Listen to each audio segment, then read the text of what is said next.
The espresso machine hissed angrily behind me as I balanced 4 plates along my forearm, a skill perfected over 2 years of waitressing at Bellissimo, the most expensive Italian restaurant in the city. My feet ached in the mandatory black heels that pinched my toes, and the starched collar of my white button-up shirt scratched against my neck. It was Friday night, which meant the restaurant buzzed with the city's elite, people who spent more on a bottle of wine than I made in a month. "Table 7 needs water," Marco, the head waiter, snapped as he brushed past me, not bothering to help, despite seeing my struggle with the heavy plates. I nodded, unable to respond verbally, as I concentrated on not dropping everything. The weight of exhaustion pressed on my shoulders like a physical burden. 3 double shifts this week, plus night classes at the community college where I was studying to become an interpreter. American Sign Language had been my passion since childhood. My best friend growing up had been deaf, and I'd learned to sign before I could properly write. "Yes, of course, right away," I murmured to Marco's already retreating back. No one ever listened to me here. I was invisible, just another server in black and white, blending into the background of wealth and privilege.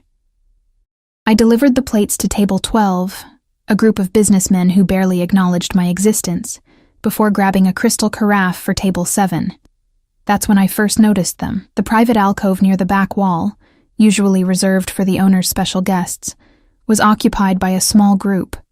My eyes were immediately drawn to the older woman, elegantly dressed in a navy blue dress with a string of pearls. Her silver-streaked black hair was swept into a classic updo. Something about the way she watched people's lips with intense concentration made me pause. Beside her sat a man who made the air around me feel suddenly charged, as if someone had flipped a switch and filled the room with electricity. He wasn't particularly showy. His dark suit was impeccably tailored, but understated. It was his presence that commanded attention. Broad shoulders, olive skin, and features that seemed carved from stone. High cheekbones, a strong jaw darkened with 5 o'clock shadow, and eyes so intensely black they appeared to absorb light rather than reflect it. He wasn't alone. 2 men in similar dark suits sat at strategic points around the table, their attention constantly scanning the restaurant, even as they pretended to be engaged in dinner. Bodyguards, I realized with a jolt. The man's hands were adorned with only 1 ring, a thick gold band with some kind of crest on his right hand. He gestured as he spoke to the older woman, his movements measured and controlled. When Marco rushed over to personally take their order, I knew immediately. This was someone important, someone dangerous. I continued with my duties, trying not to stare, but found my gaze continually drawn to their table. The older woman seemed to be struggling to understand what the others were saying. She kept leaning forward, her expression pinched in concentration, occasionally asking the man beside her, her son, to repeat things. I recognized that look from years of watching my friend struggle in restaurants with poor lighting and background noise. She was deaf. An hour into their meal, I was clearing a nearby table when I overheard Marco speaking in rapid-fire Italian to the kitchen staff. "The Vitelli party needs more attention. Do you know who that is? That's Dante Vitelli. His family owns half the shipping business on the East Coast, and that's his mother visiting from Sicily. The boss said to give them whatever they need." The name sent a chill through me. Even I, oblivious as I often was to the city's underworld, had heard whispers about the Vitelli family. Old money, powerful connections, and according to campus gossip, ties to organized crime that went back generations. My path to their table was inevitable. Marco had been called away to deal with a complaint from another table, and the bartender was signaling frantically that drinks were ready for the Vitelli party. I picked up the tray, took a deep breath, and approached. The conversation halted as I came near. The bodyguards tensed slightly, their eyes assessing me with cold efficiency. "Mr. Vitelli," Dante looked up, his gaze sweeping over me in a single glance that somehow felt like he had catalogued everything about me, from my worn shoes to the small scar above my eyebrow. "Your drinks," I said quietly, placing each glass carefully on the table. Mrs. Vitelli looked confused, her eyes darting between faces, trying to catch what was being said. When I placed her drink, a simple sparkling water with lemon, in front of her, she looked up at me with a grateful but slightly frustrated smile. Without thinking, my hands moved. "Would you like anything else with your water?" I signed. the movements as natural to me as breathing. The transformation in her face was immediate. Surprise, then delight spread across her features. Her hands flew up, signing back rapidly. "You sign. No one here signs." "My son tries, but he's terrible," I smiled and responded. "I'm studying to be an interpreter." "It's nice to meet you." From the corner of my eye, I saw Dante Vitelli go completely still, like a predator who had spotted something unexpected in its territory. His black eyes narrowed, fixed on my hands, then my face. The intensity of his stare made my cheeks flush, but I kept my attention on his mother. "What a lovely surprise," she signed, her movements elegant despite her age. "These dinners are usually so isolating for me. Everyone talks around me." I was about to respond when I felt it. The heat of someone's gaze burning into me. Dante Vitelli was watching our exchange with an expression I couldn't quite decipher. Curiosity? Suspicion? Something darker and more intense. "You sign," he said, his voice deep and smooth with just a hint of an Italian accent. It wasn't a question. "Yes," I replied, suddenly aware that I might have overstepped. "I'm sorry if I was being too familiar." "No," he said, the word sharp and commanding, then more softly. "No, it was unexpected." His mother tapped his arm and signed something quickly. He responded with clumsy, halting signs that made her roll her eyes affectionately.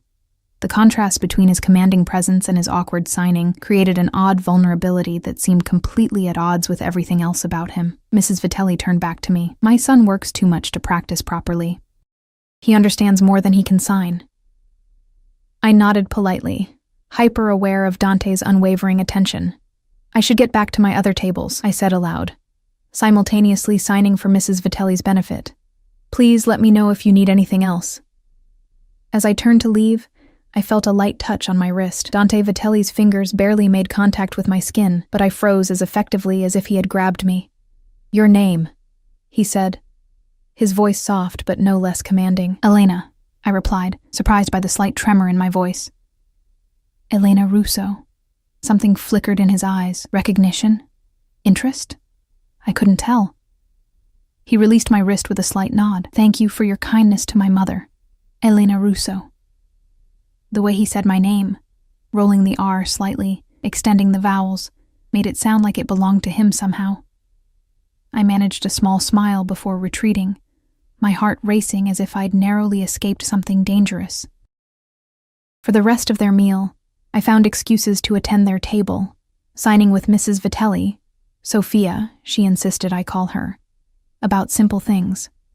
The food, the weather, her trip from Sicily. All the while, I felt Dante's gaze following me, assessing every movement, every smile I offered his mother. When they finally prepared to leave, Sophia signed enthusiastically, "You've made my night so much brighter.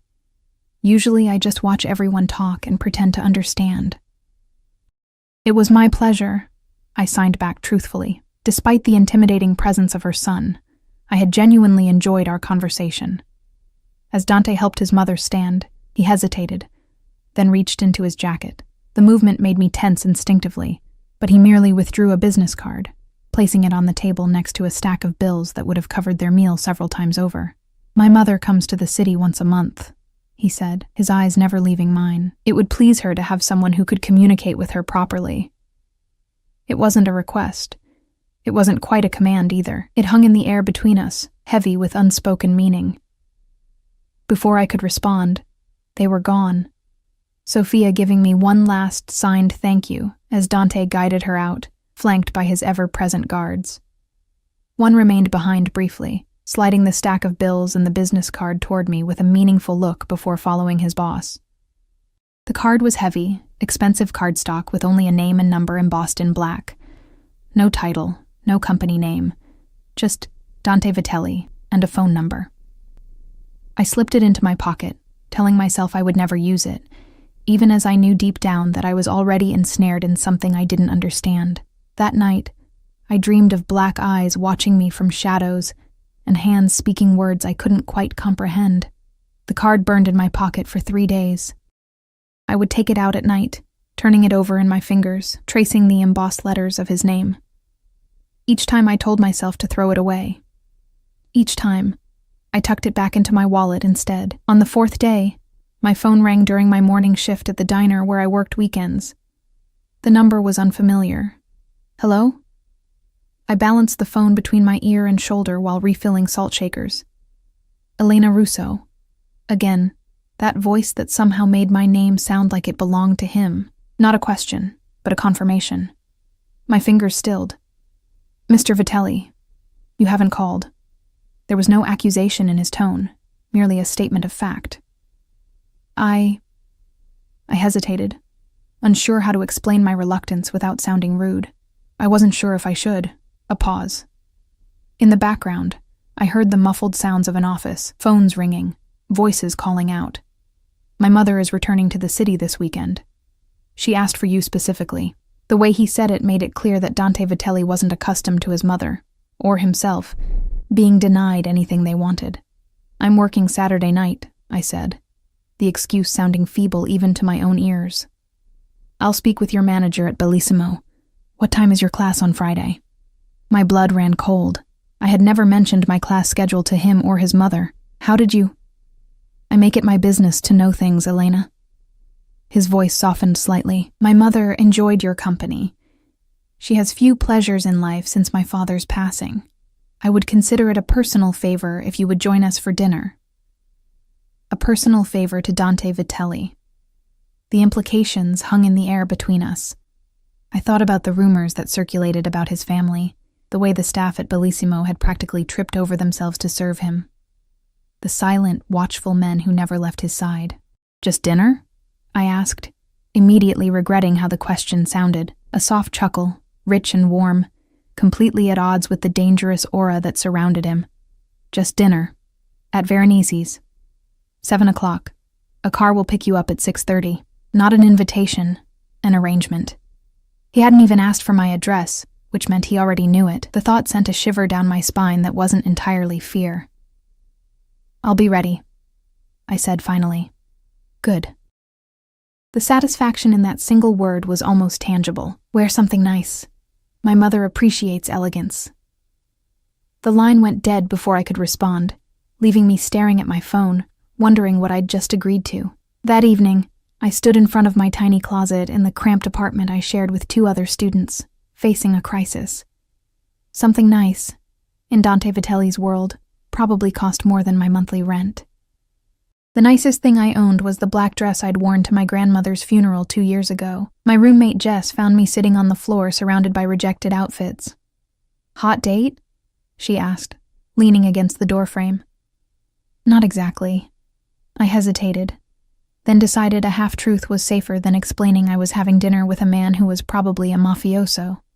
I'm having dinner with a client and his mother. She's deaf, and they want me to interpret. Jess's eyes lit up. Wait, is this for that interpreting agency you applied to? Elena, that's amazing. I nodded, allowing her to believe the lie. It felt safer somehow. Well, you can't wear any of this, she said, gesturing at the sad pile of clothes around me. Come on, you can borrow something of mine. Friday evening arrived with the rumble of a car engine outside my apartment building exactly at 6:30. I peered through the blinds to see a sleek black sedan waiting at the curb. One of the men I recognized from the restaurant stood beside it, scanning the street with vigilant eyes. I smoothed down the emerald green dress Jess had lent me, checked my simple gold earrings, and took a deep breath. The dress was more elegant than anything I owned, fitted at the waist with a modest neckline and hem that fell just below my knees. I'd pulled my dark hair into a simple twist and applied light makeup. Professional but polished, I hoped. The guard, I still didn't know his name, gave me a once-over as I approached, then opened the rear door without speaking. The interior was cool and dark, smelling of expensive leather, and empty. Mr. Vitelli? I asked uncertainly. Meeting you there? The guard replied, closing the door firmly. The drive took 20 minutes, during which I rehearsed what I would say, how I would act. Just dinner, I reminded myself.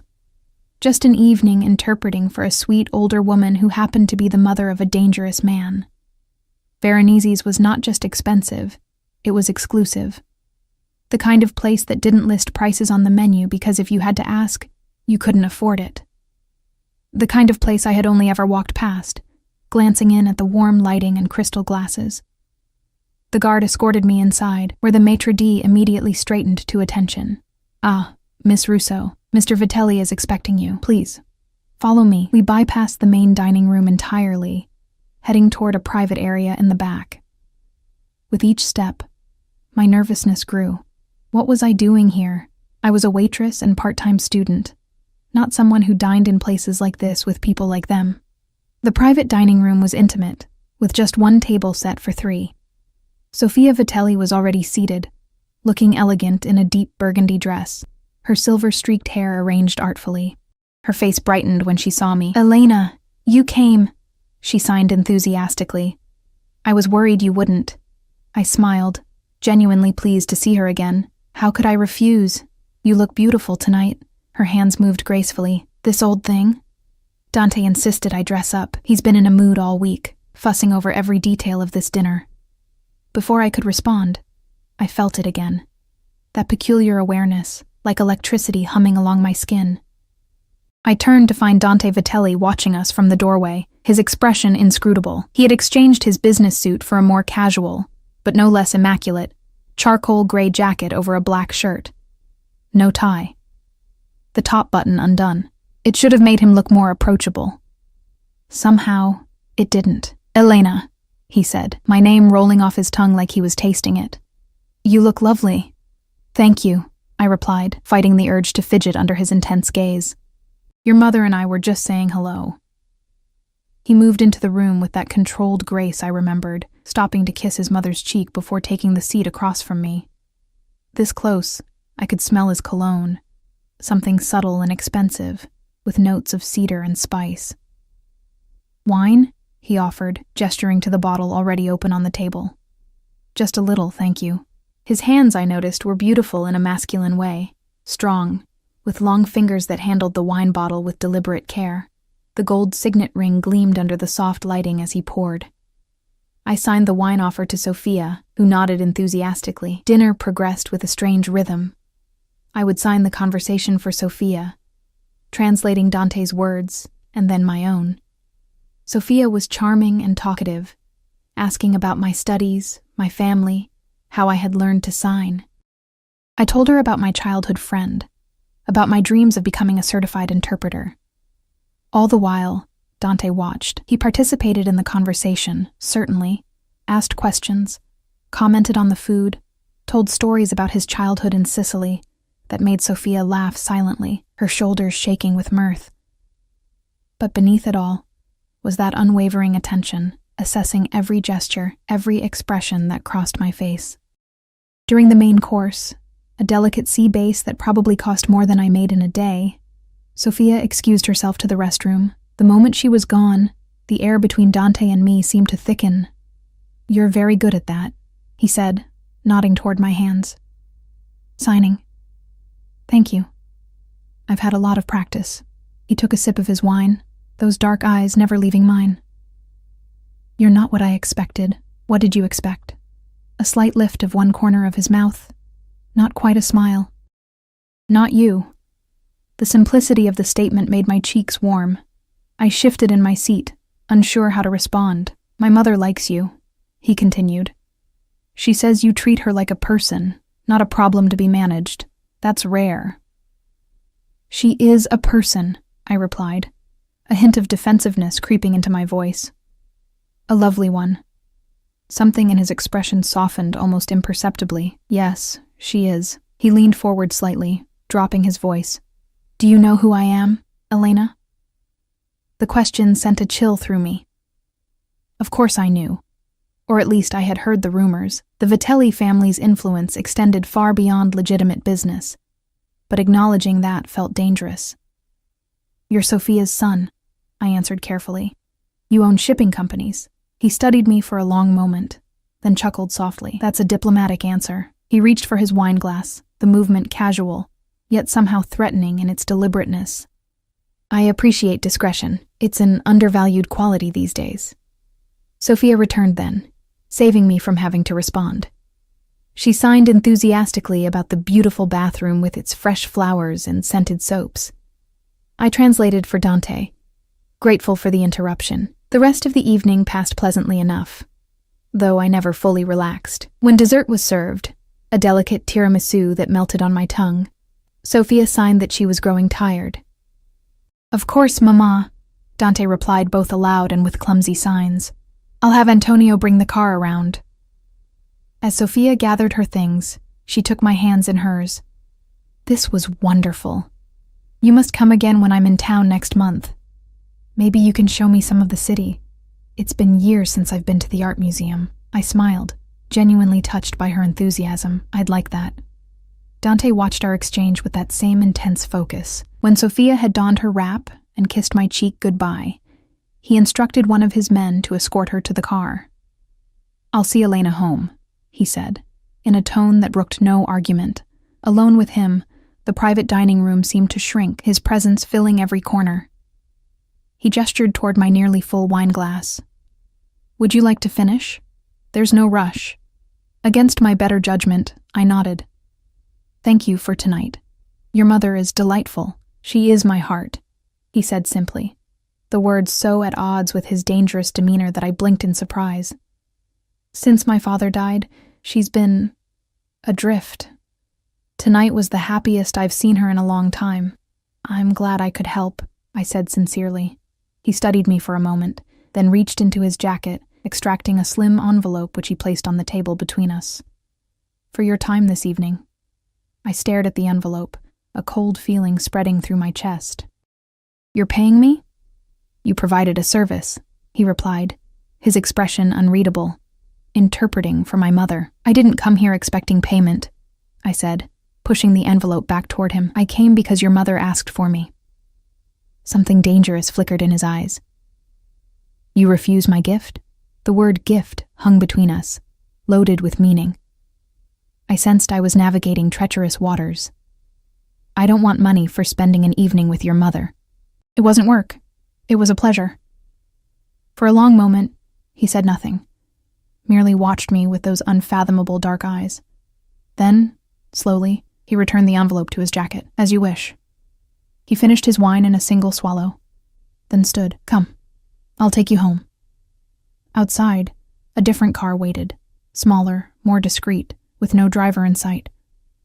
Dante opened the passenger door for me, then rounded the hood to slide behind the wheel. The interior was warm and intimate, the dashboard lights casting a soft glow on his profile as he drove. Neither of us spoke for several minutes, the silence broken only by the purr of the engine and the occasional direction from the car's navigation system. "You don't know anything about me," he said finally, his eyes fixed on the road ahead. "Yet you sat at my table, drank my wine, made my mother smile. Why?" The question caught me off guard. "I told you." "Yes, because my mother asked." "But you could have refused. Many would have." I looked out the window at the city lights blurring past. She reminded me of my friend growing up, always trying to read lips, always a step behind in conversations. It's isolating. He was quiet for so long, I thought he might not respond. When he finally spoke, his voice was softer than I'd ever heard it. My father insisted she learn to read lips, to speak. He thought signing would make her stand out more. For years, I watched her struggle, pretending to understand conversations when she was missing half of what was said. The confession felt intimate, a glimpse behind the armor he wore so effortlessly. That must have been difficult for both of you. I learned to sign secretly at first. When my father discovered it, he shook his head slightly. He was not pleased, but by then I was old enough to stand my ground. We had reached my apartment building. Dante parked but made no move to exit the car. "You live here?" There was no judgment in his tone, merely curiosity. "Yes." I felt suddenly self-conscious about the rundown exterior, the cracked front steps, with 2 roommates. It's all I can afford on a waitress's salary. His gaze swept over the building, then returned to my face. "You work 2 jobs and study. That takes determination. Or desperation," I replied with a small laugh. "There's nothing desperate about you, Elena Russo." The way he said it, with absolute conviction, made my breath catch. Before I could respond, he was out of the car and opening my door. The gentlemanly gesture seemed at odds with everything I'd heard about him, yet perfectly in keeping with the man I'd observed with his mother. He walked me to the front door, maintaining a respectful distance. At the entrance, I turned to thank him again, only to find him much closer than I expected. In the dim light of the building's entrance, his eyes were almost entirely black, his expression unreadable. "My mother returns in 3 weeks," he said. "She would be disappointed if you weren't available." Again, not quite a command, not quite a request. "I'd like to see her again," I admitted. Something in his posture shifted, a minute relaxation I wouldn't have noticed if I hadn't been studying him so intently. "Good." He reached into his pocket and withdrew a different card, this one with his personal number, he explained. "If you need anything before then, anything at all." I accepted the card, our fingers brushing briefly. Even that fleeting contact sent a jolt through me. "Good night, Mr. Vitelli." A shadow of a smile. "Dante," he corrected. "After sharing a meal with my mother, I think we can dispense with formalities." "Dante," I repeated, the name foreign on my tongue. He reached out slowly, deliberately, and tucked a strand of hair behind my ear that had escaped my twist. "Sweet dreams, Elena." As I watched him drive away, I knew I was standing on the edge of something dangerous. The sensible part of me screamed to walk away, to forget Sophia's kind eyes and Dante's intense gaze, to return to my safe, ordinary life. But as I climbed the stairs to my apartment, his card burning a hole in my pocket just like the first one had, I knew it was already too late. I was caught in a web of my own making, drawn to a flame that would either warm me or burn me to ashes. Block 3. The weeks that followed settled into an uneasy rhythm. By day, I was still just Elena, the waitress, the student, the girl with worn shoes and second-hand textbooks. But Dante Vitelli had cast a shadow over my life that I couldn't seem to escape, even when he wasn't physically present. It started with small things. The manager at Bellissimo suddenly offered me better shifts and fewer tables, allowing me more time to study. When I arrived at class one evening to find my usual seat taken, the professor mentioned a special scholarship had become available, and somehow, I was the only candidate. The ancient laptop I used for assignments mysteriously disappeared from my apartment, only to be replaced the next day with a sleek new model left in a box with no note, no sender. I knew who was behind it all. I hadn't called the number on his card, but somehow he was there anyway, rearranging pieces of my life like a chess master positioning his pieces. "You need to be careful," my roommate Jess warned one night after I'd returned from a late shift. I saw a black car parked across the street again, same one as last week. I pretended ignorance, but I'd noticed the cars too. Never the same vehicle, but always the same purpose. Watching, waiting. Protecting, perhaps, though the thought offered little comfort. 2 weeks after our dinner, my phone rang while I was studying at the library.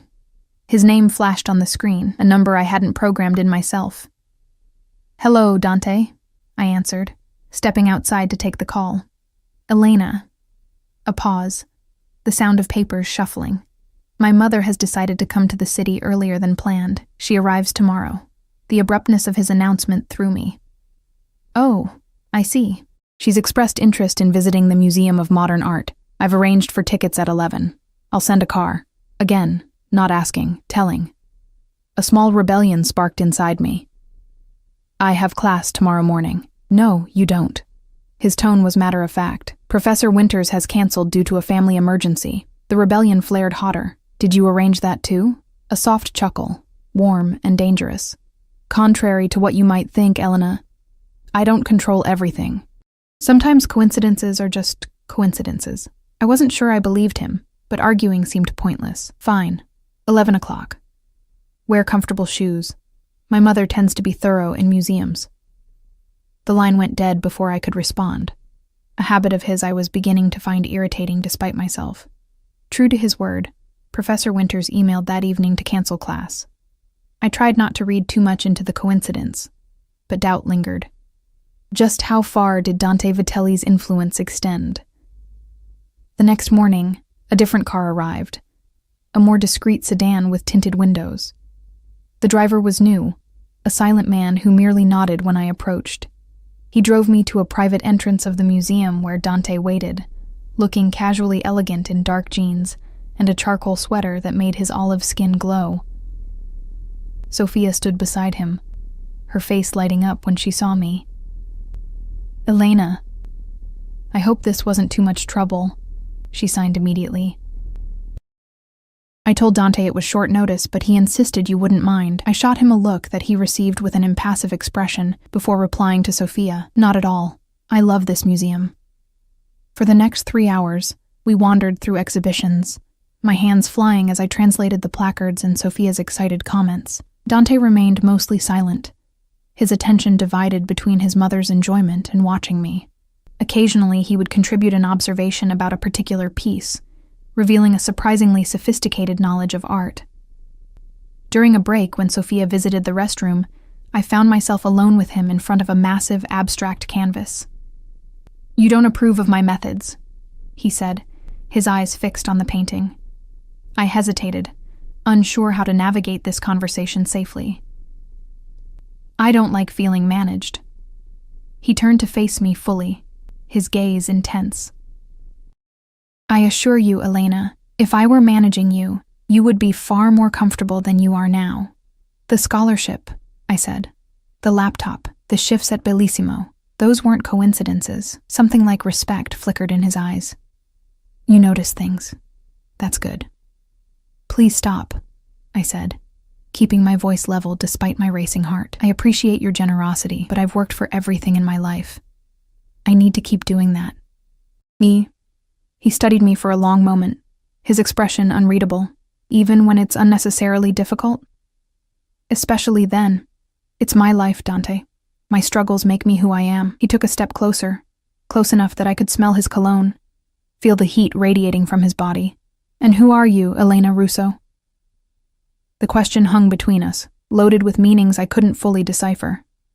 Before I could answer, Sophia returned, and the moment shattered like glass. The day concluded with a late lunch at a small Italian cafe that I strongly suspected Dante owned, given how the staff practically tripped over themselves to serve us. Throughout the meal, I felt his gaze on me, evaluating, calculating.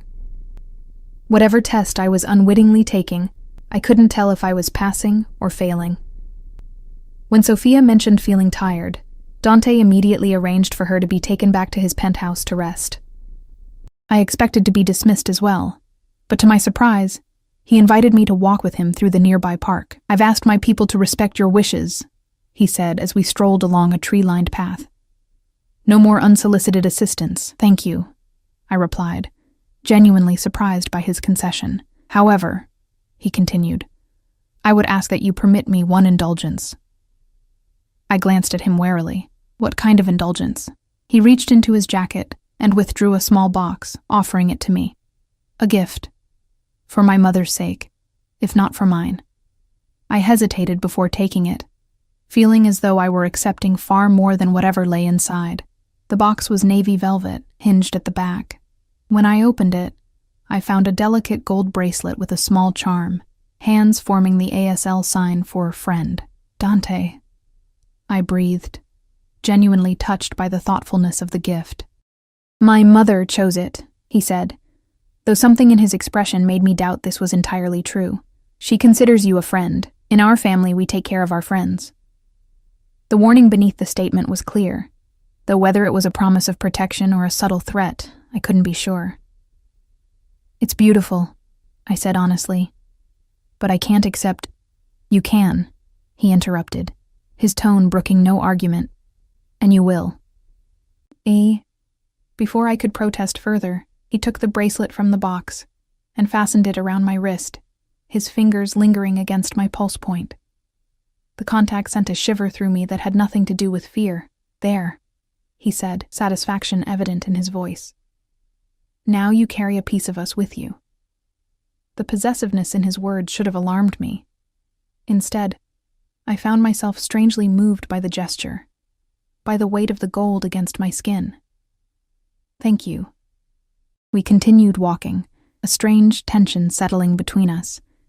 I was acutely aware of his proximity, of the occasional brush of his arm against mine, of the way other park-goers gave us a wide berth as if sensing his dangerous aura.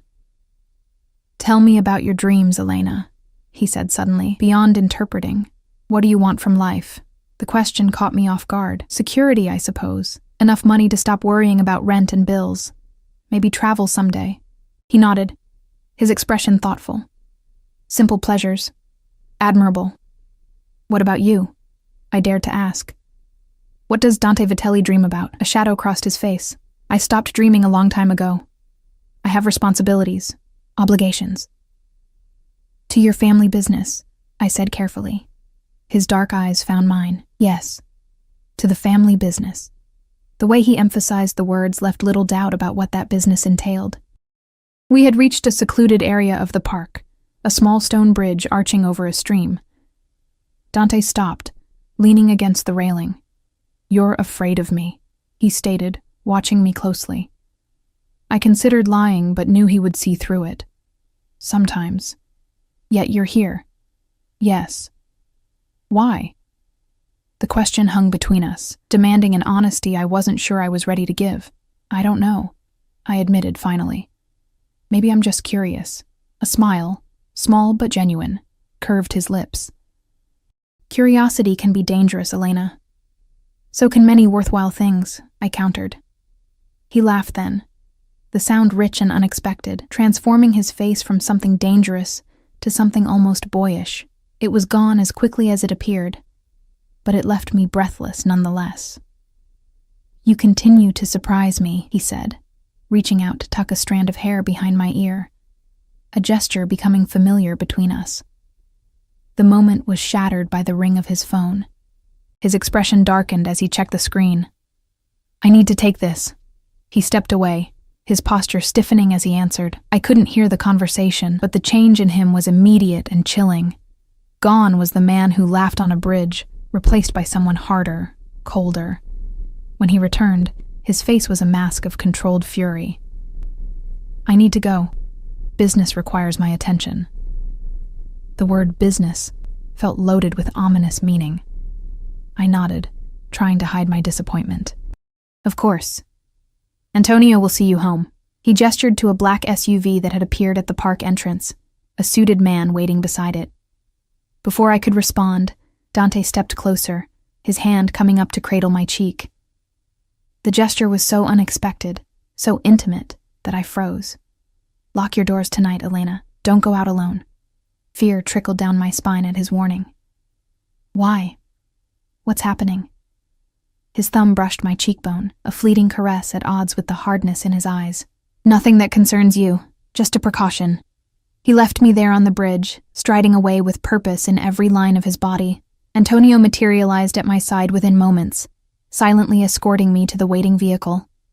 That night, I lay awake, the gold bracelet glinting in the sliver of moonlight that slipped through my curtains. Outside, I knew a black car waited, Dante's men keeping watch. The thought should have terrified me. Instead, I found myself oddly comforted. My phone pinged with a message just after midnight. Unknown number, but I knew who it was before I read it. "Sleep well. You're safe." 2 days later, I saw the news. A warehouse fire in the industrial district, rumored to be connected to organized crime. 3 bodies found. Police investigating. The bracelet felt heavier on my wrist. A week passed with no word from Dante. Sophia had returned to Sicily. He'd told me in a brief text. Family matters required his attention. The black cars still appeared occasionally outside my apartment, but otherwise, it was as if our strange interlude had never happened. Then came the night that changed everything. I was closing Bellissimo alone, the manager having left early with a migraine. The last customers had departed an hour before, leaving me to count the register and lock up.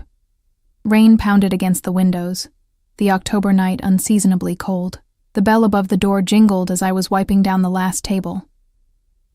I turned, a polite refusal ready on my lips, only to freeze at the sight of 3 men I didn't recognize. "We're closed," I said, a sudden sense of dread washing over me.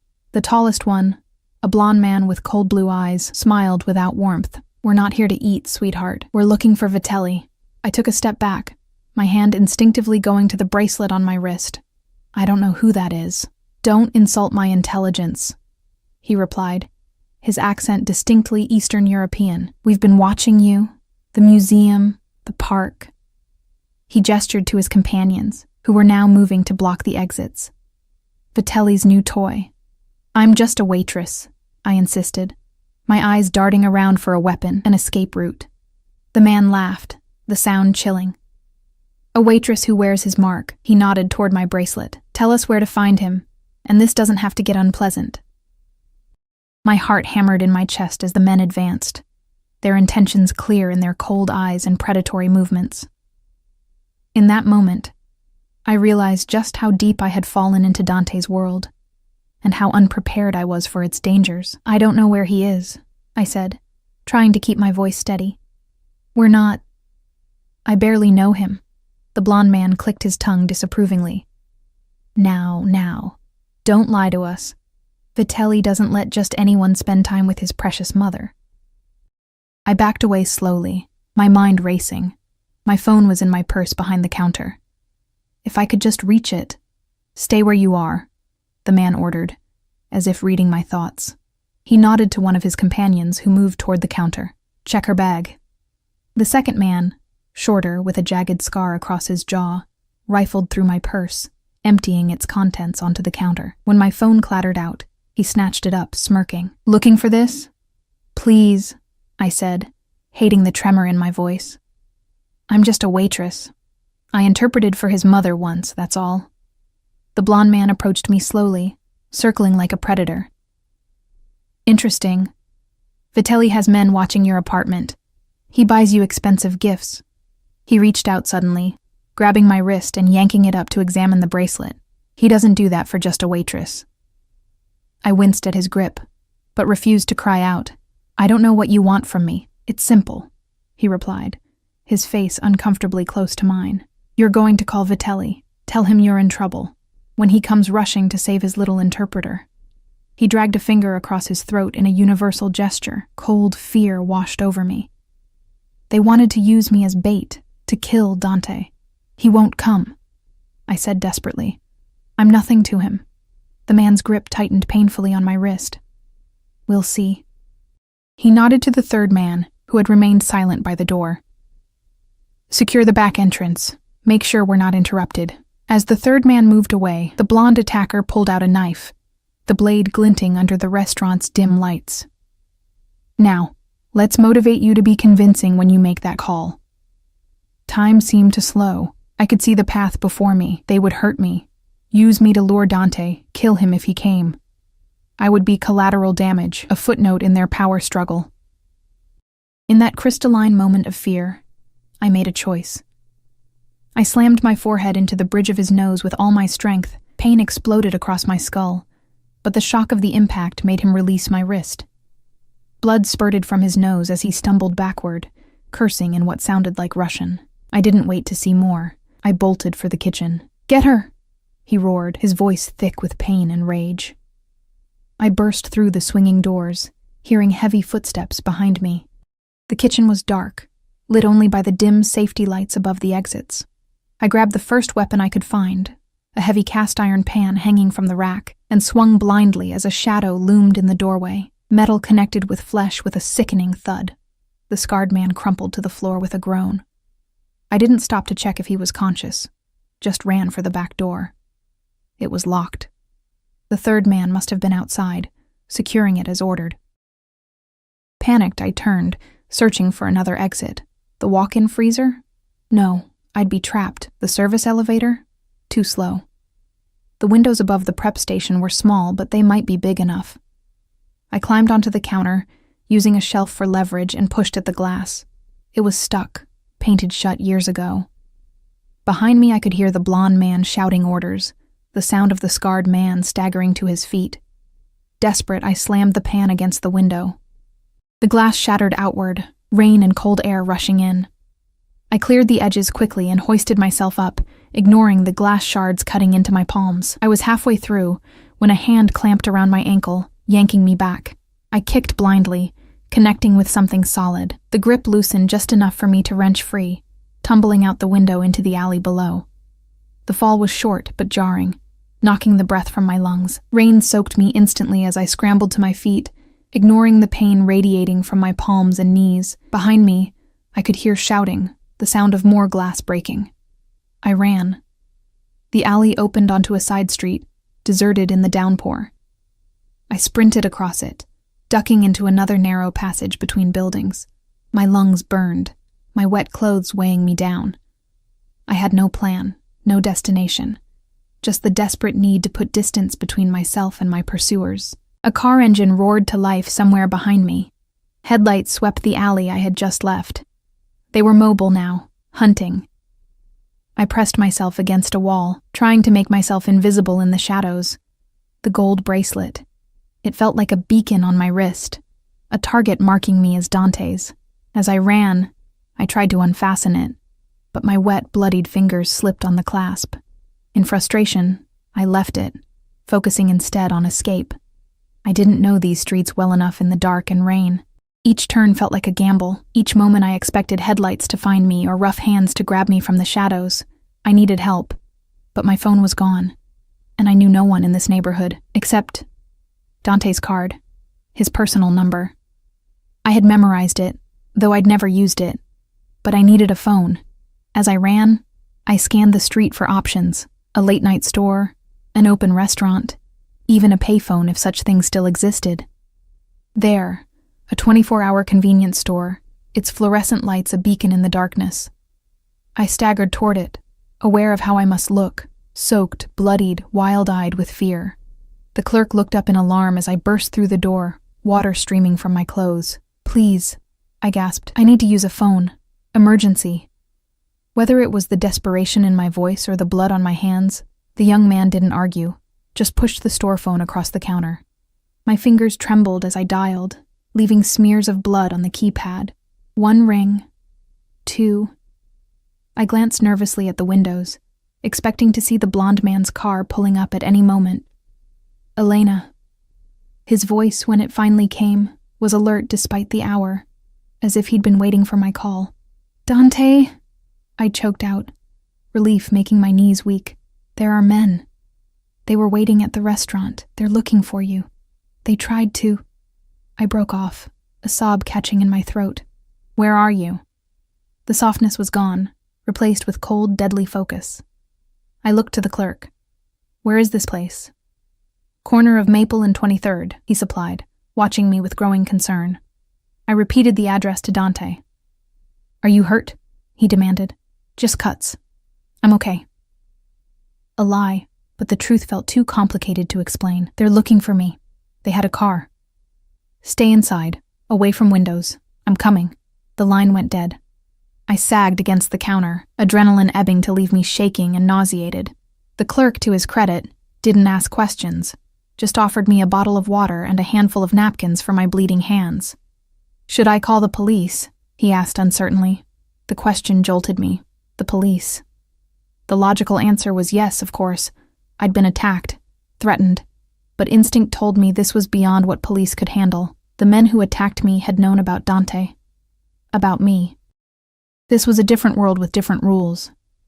"No," I said finally. "Someone's coming for me." The clerk nodded, looking relieved not to be involved. "You can wait in the back room if you want.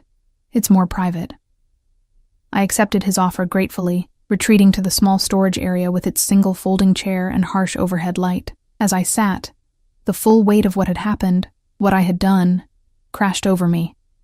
I had smashed a man in the face with a pan. I had kicked another. I had run like a hunted animal through the city, all because of my connection to Dante Vitelli. Time blurred as I sat there, cradling my injured hands, replaying the night's events. Had it been 10 minutes? 30? I couldn't tell. The sound of tires on wet pavement outside brought me alert again, fear surging anew. The clerk's hesitant voice called out, "Miss, there's someone here for you." I stood on shaky legs and moved toward the door, poised to run again if necessary. It wasn't necessary. Dante stood in the small store, a vision of lethal control in a black coat slick with rain. His face was a mask of contained fury, his eyes burning with an intensity that made the clerk shrink back. Behind him, I could see 2 cars and several of his men spreading out, securing the area. When Dante saw me, bloodied, soaking wet, trembling, something in his expression cracked. In 3 strides, he crossed to me, his hands coming up to frame my face. "Elena," he breathed, scanning me for injuries. His thumb brushed my forehead where a bruise was forming from my headbutt. "Who did this?" "3 men," I said, my voice steadier than I expected. "At the restaurant. They were waiting for me to close up. They knew about us. About your mother. They wanted to use me to get to you." A muscle ticked in his jaw, the only outward sign of the rage I could feel emanating from him. Description. I provided what details I could. The blonde leader's accent, the scar on the second man's face, the silent watchfulness of the third. Dante turned to one of his men who had followed him inside. "Find them. Now." The man nodded once and disappeared into the night. To another, he said, "Take her to the penthouse. Dr. Maroney is already on his way." "No," I protested, surprising myself with my firmness. "I want to go home." Dante's eyes narrowed. "You're not safe there." "I'm not safe anywhere," I countered, a sudden anger flaring through my fear. "Not since I met you." The words hit their mark. Something flickered across Dante's face. Regret? Guilt? It was gone too quickly to interpret. "Elena," he said, his voice softer now. "Please, let me protect you." There it was, the crux of the matter. Protection that came with strings, with danger, with consequences I was only beginning to understand. But as I stood there, cold and bleeding, I knew I had already crossed a threshold. There was no going back to my safe, ordinary life, even if I wanted to. "Okay," I said finally. "But just for tonight." Relief softened his features momentarily. He shrugged out of his coat and draped it over my shoulders. The weight of it was grounding, the lingering warmth of his body and the scent of his cologne wrapping around me like a shield. As he guided me to the waiting car, his arm protective around my waist, I caught sight of my reflection in the store window. A pale, bloodied girl nearly swallowed by a powerful man's coat. Her eyes wide with a mixture of fear and something darker, more complex. I barely recognized myself. The car that awaited was not the sleek sedan I'd become accustomed to, but an imposing SUV with what I suspected was bulletproof glass. Dante helped me into the back seat, sliding in beside me rather than leaving me to his driver. As we pulled away from the curb, I noticed more of his men emerging from shadows, moving with military precision. This wasn't just Dante coming to my rescue. This was a full security operation. "You knew," I said suddenly, turning to him. "You warned me to stay in that night. You knew something was happening." His expression remained impassive, but he didn't deny it. "I knew there were tensions. I didn't expect them to target you." "Who are they?" I asked, needing to understand what I'd been caught up in.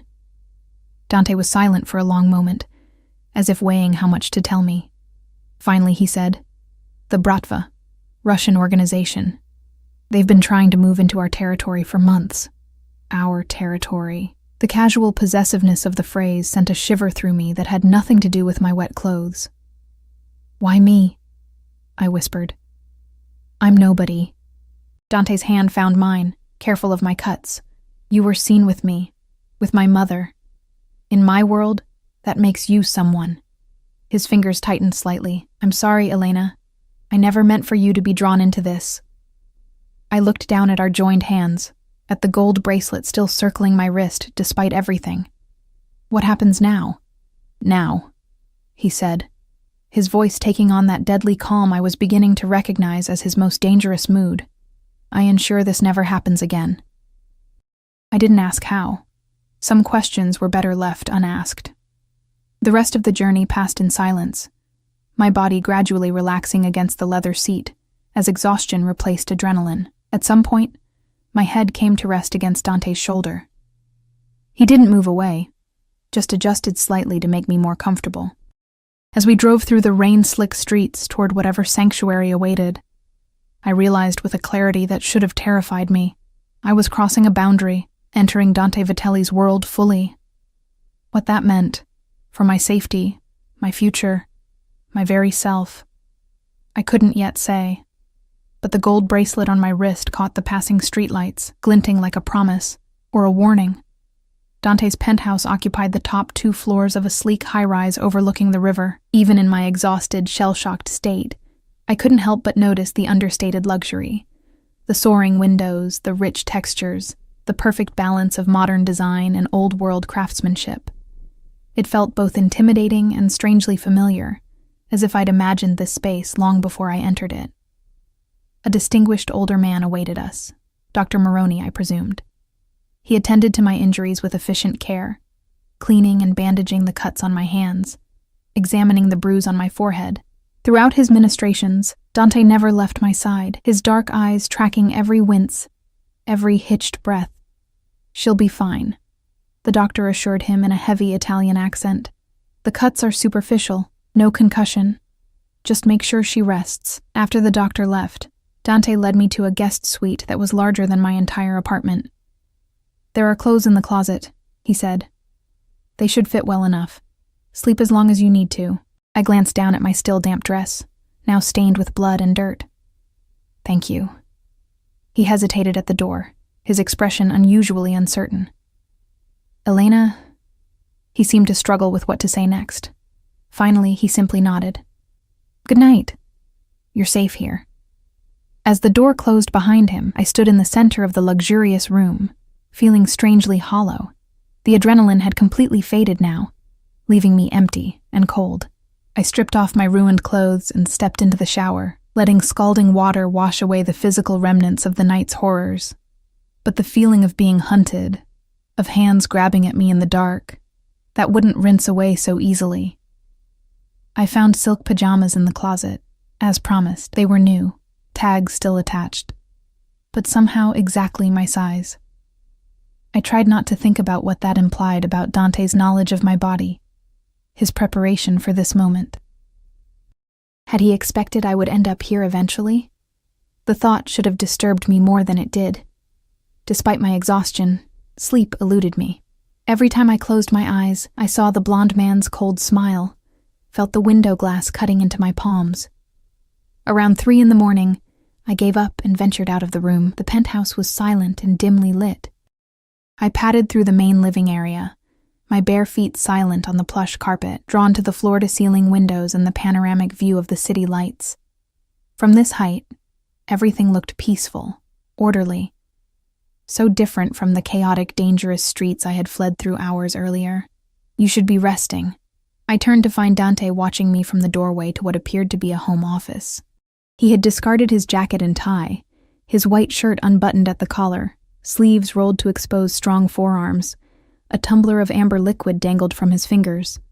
"I couldn't sleep," I admitted. He crossed to stand beside me at the window. "That's understandable, after what happened." We stood in silence for a moment, both gazing out at the city below. It struck me that this was how he saw the world, from above, removed, powerful, while I had always experienced it from ground level, vulnerable to its dangers. "They're dead, aren't they?" I asked quietly. "The men who attacked me." Dante didn't insult me with denial or deflection. "Yes." I nodded, absorbing this truth. 3 men had ceased to exist because they had threatened me, because I was connected to Dante Vitelli. I should have been horrified. Instead, I felt a complicated mixture of relief, guilt, and something darker I didn't want to examine too closely. "Did you order it, or did you do it yourself?" He studied me for a long moment, as if gauging whether I could handle the answer. "Does it matter?" "I don't know," I replied honestly. "I think it might to me." He took a sip of his drink, his eyes never leaving mine. "I handled it personally." The confession hung between us, heavier than any words previously spoken. Not just an admission of murder, but a declaration. This was who he was, what he did. This was the reality of his world. "Why?" I asked, though I wasn't entirely sure what I was questioning. Why he'd killed them, why he'd told me, why he'd drawn me into his orbit in the first place. Because they touched what is mine. The possessiveness in those words should have outraged me. Instead, a shiver ran through me that had nothing to do with fear. "I'm not yours, Dante." He set his glass down on a side table and moved closer, not touching me but near enough that I could feel the heat of his body. aren't you? From the moment you signed to my mother in that restaurant, you became part of my world. You just didn't know it yet. I didn't ask for this, I whispered, even as I stood my ground, refusing to step back from his proximity. Yet here you are, he replied, reaching out to trace the line of my jaw with gentle fingers, a touch so at odds with the violence I knew those hands were capable of. In my home, wearing my clothes, wearing my bracelet, despite everything that happened tonight. I glanced down at the gold chain still circling my wrist, the charm catching the city lights. I hadn't taken it off, not even to shower. I couldn't get the clasp open, I lied. The slight curve of his lips told me he saw through the falsehood. Elena, he said, my name a caress on his tongue. You fought. You escaped. You survived. Do you understand how extraordinary that is? Most people would have surrendered, begged, broken. I was terrified, I admitted. Yet you acted. You protected yourself. Pride colored his words. You're stronger than you know. A tear slipped down my cheek, the first I'd allowed myself since the attack.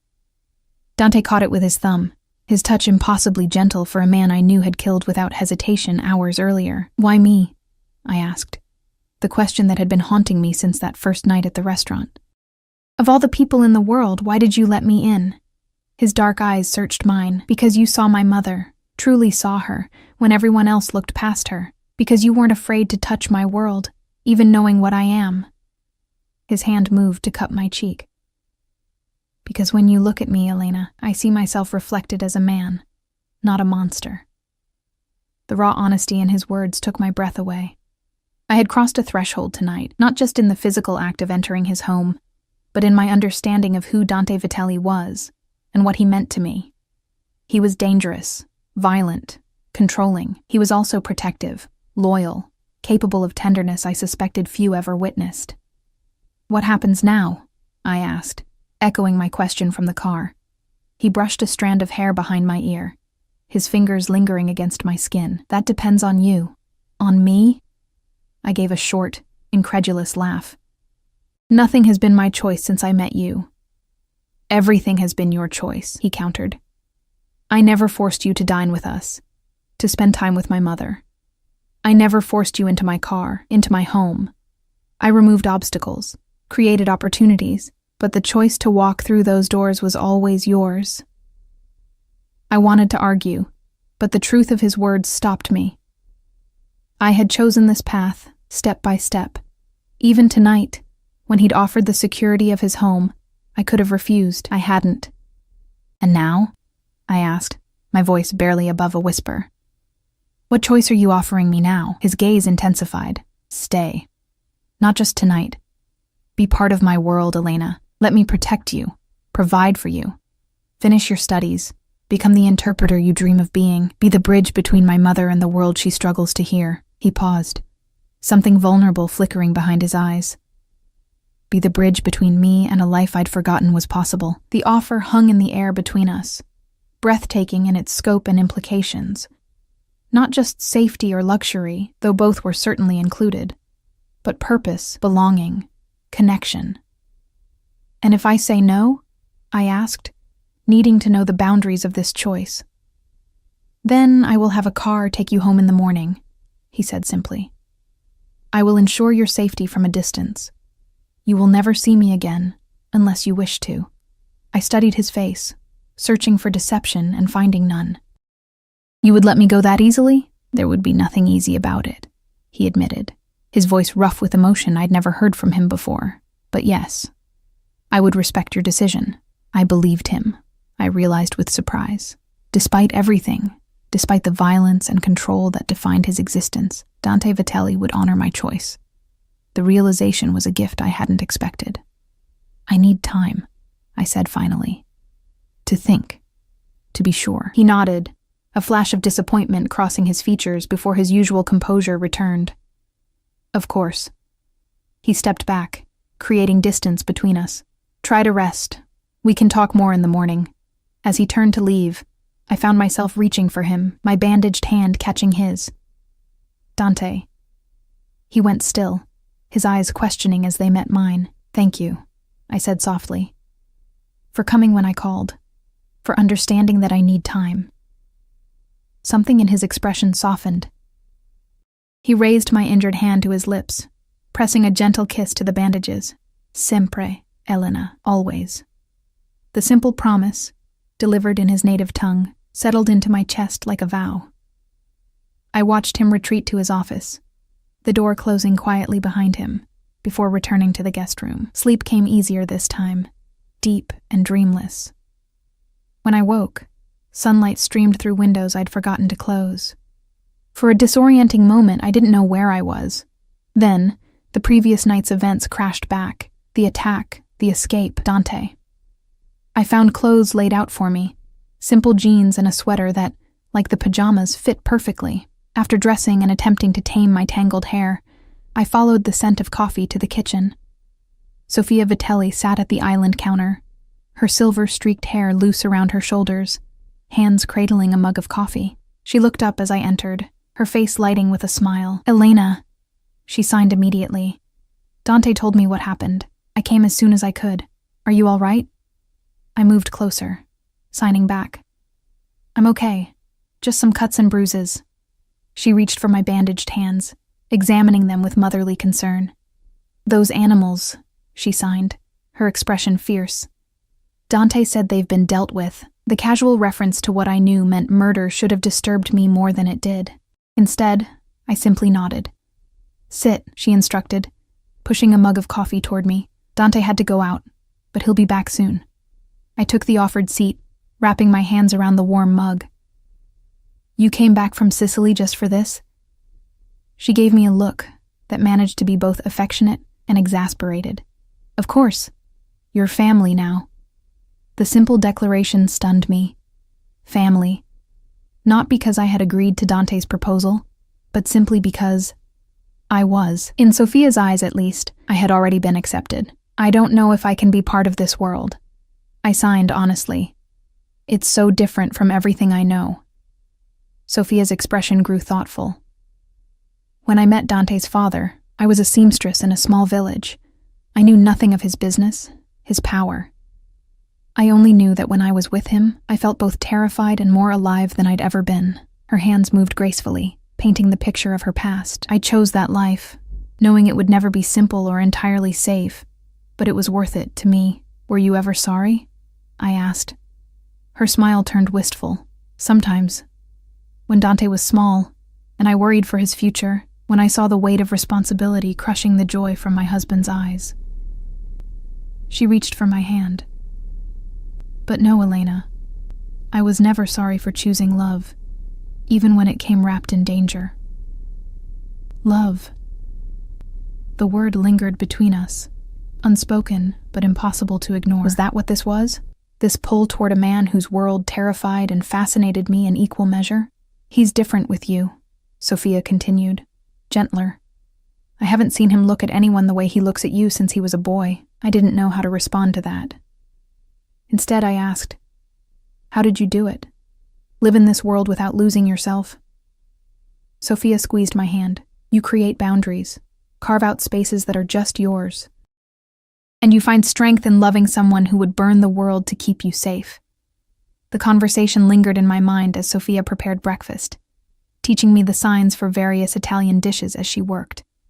By the time Dante returned, I had reached a decision. He found us in the living room, signing animatedly about a book Sofia had recommended. When our eyes met, everything else seemed to fade away. He looked immaculate as always, his suit perfectly tailored, not a hint of the night's violence visible in his composed exterior. Yet something in his eyes had changed, a vulnerability I'd never noticed before. A question he didn't voice. Sofia glanced between us, a knowing smile playing on her lips.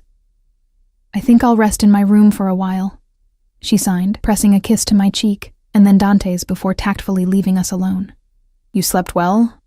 Dante asked, remaining by the doorway as if unsure of his welcome. "Yes, thank you."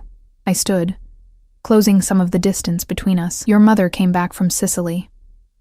"I called her last night," he admitted. "She insisted on returning immediately." "For me," I said, still marveling at the realization.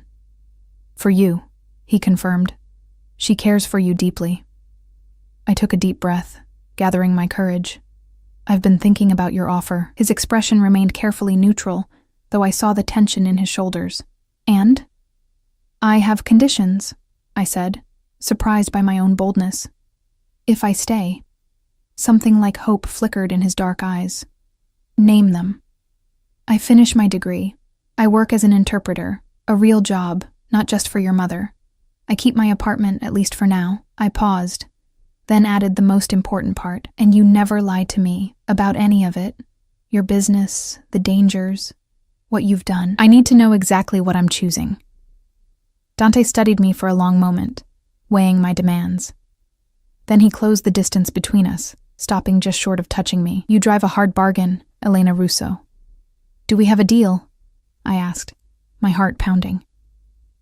A slow smile spread across his face, not the controlled, measured expression I was used to, but something genuine and transformative. "Yes, we have a deal." Relief and something warmer flooded through me. I reached up, allowing my hand to rest against his cheek. His eyes darkened at the contact, his control visibly fraying. "There will be dangers," he warned, even as he leaned into my touch. "Enemies. People who will try to use you to get to me." "I know," I replied. "I'll learn to protect myself, to be worthy of this world." "You're already worthy," he said fiercely, his hand coming up to cover mine. "More than worthy." The final distance between us vanished as he pulled me into his arms, his lips finding mine in a kiss that felt like coming home and stepping off a cliff simultaneously. Dangerous and safe, familiar and thrilling. The contradiction that was Dante Vitelli, the man who had rewritten the boundaries of my world. As I melted into him, the gold bracelet caught the sunlight. The charm with its sign for friend, now a promise of something much deeper. I had made my choice, eyes open, fully aware of the shadows and light that came with loving a man like Dante Vitelli. It wouldn't be easy. It wouldn't always be safe. But as Sophia had said, some loves were worth the danger they brought with them. And in Dante's arms, surrounded by the world he had built and now offered to share with me, I knew I had found mine.